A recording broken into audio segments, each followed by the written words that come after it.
Hello everyone, எள்ளு ரொட்டி உருண்டை ரெசிபி பார்க்கலாமா? அதுக்கு ஒரு பாத்திரத்தில் மெஷரிங் கப்பில் 1 கப் அளவுக்கு எள்ளு எடுத்திருக்கேன். அதை நல்லா வறுத்து எடுத்துக்கலாம். எள்ளு நல்லா வறுத்துருச்சு. இப்போ இதை வேற ஒரு பிளேட்டுக்கு ட்ரான்ஸ்ஃபர் பண்ணி வச்சுக்கலாம்.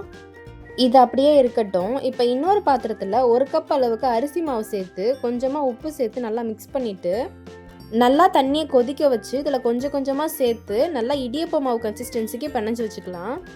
இப்போ இந்த மாவில் ஒரு உருண்டை எடுத்து தோசைக்கல்லில் வச்சு தட்டி நல்லா ரொட்டியாக சுட்டு எடுத்துக்கிறேன். இப்போ சுட்ட ரொட்டி எல்லாத்தையும் ஆற வச்சு பிச்சு வச்சுக்கிறேன். இது ஒரு பக்கம் அப்படியே இருக்கட்டும். இப்போ நம்ம வறுத்து ஆற வச்ச எள்ளை மிக்சர் ஜாரில் சேர்த்துட்டு 1 கப் அளவுக்கு வெல்லம் சேர்த்து நல்லா மைய அரைச்சி இதை வேற ஒரு பாத்திரத்துக்கு ட்ரான்ஸ்ஃபர் பண்ணிக்கிறேன். இதை அப்படியே உருண்டை பிடிச்சிட்டா எள்ளு உருண்டை ரெடி. இது அப்படியே இருக்கட்டும். நம்ம ஆற வச்ச ரொட்டியை இப்போ மிக்சர் ஜாரில் சேர்த்து பல்ஸ் மோடில் போட்டு எடுத்துக்கலாம்.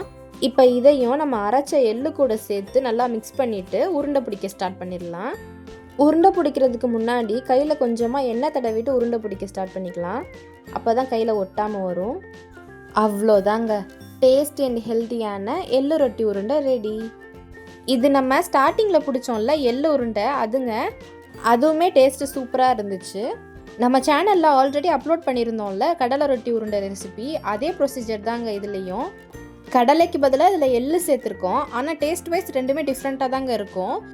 ஓகேங்க, நீங்களும் இந்த ரெசிபி உங்கள் வீட்டில் ட்ரை பண்ணிவிட்டு எப்படி இருந்துச்சுன்னு கமெண்ட்ஸில் சொல்லுங்கள். நான் வேறு ஒரு வீடியோவில் பார்க்குறேன். பாய்.